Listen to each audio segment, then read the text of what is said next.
Colton, guess where I am right now? Well, if you guessed anywhere but Hong Kong, you were totally wrong, because that's Hong Kong right there. Why am I in Hong Kong? I'm a political refugee.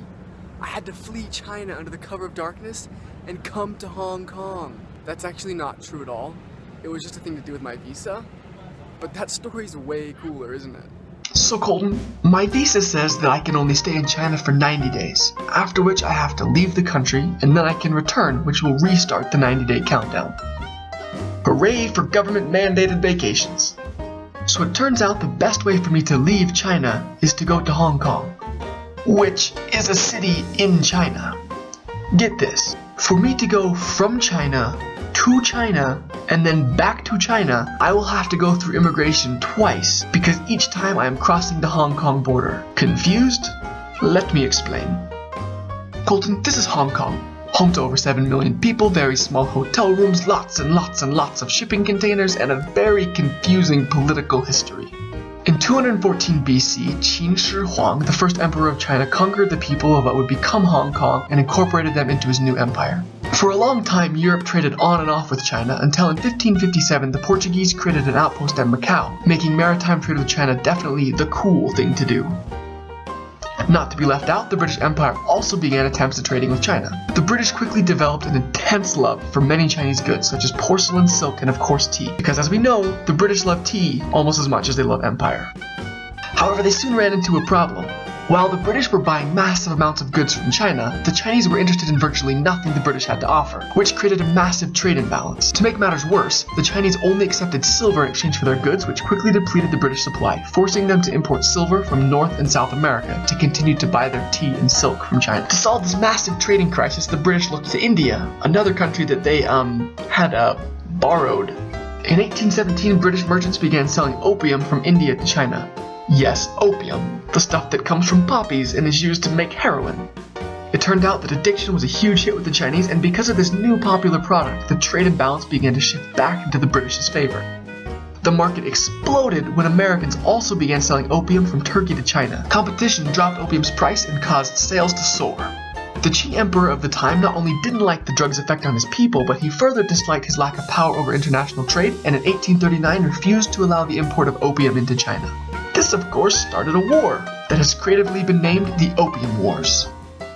The British claimed that the issue in going to war was not opium, but Britain's need to uphold its commitment to global free trade. However, a point could be made that people tend to enjoy both money and power, but who's to say for sure?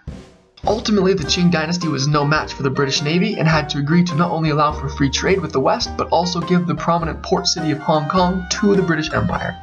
The original agreement was that for 99 years, the British Empire would enjoy a rent-free lease to Hong Kong, and then they would give it back. But because 99 years is like basically forever, there was nothing to worry about, right?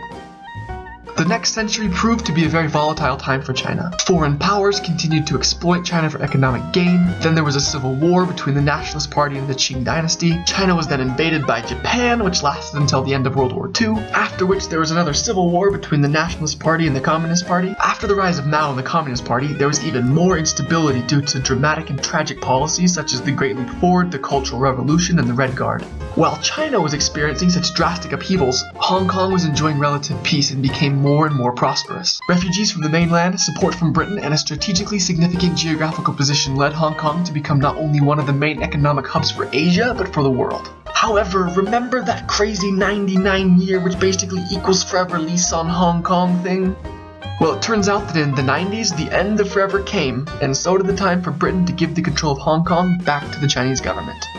But by this time, Hong Kong was very used to Western rule of law and economy and was considered to have one of the most laissez-faire capitalist economic policies on the planet, which were all things that made Communist China very uncomfortable. However, Hong Kong's economic power and relationship with the West were also things that China drastically needed. So to preserve both the Communist Party's control and Hong Kong's economic usefulness, an agreement was reached where Hong Kong would be a part of China but would have different rules than China did. They call this 以国两制, which translates to one country, two systems. This is what is responsible for me being able to leave China by staying in China. But the thing is, that agreement allowing Hong Kong to be its own thing only lasts for 50 years, which is basically forever, right? No one knows for certain what is going to happen in 2040 when the 50 years runs out, but until then, all I have to say is that Hong Kong is a beautiful city with a rich culture, a crazy history, amazing people, and generally just a way cool place to be.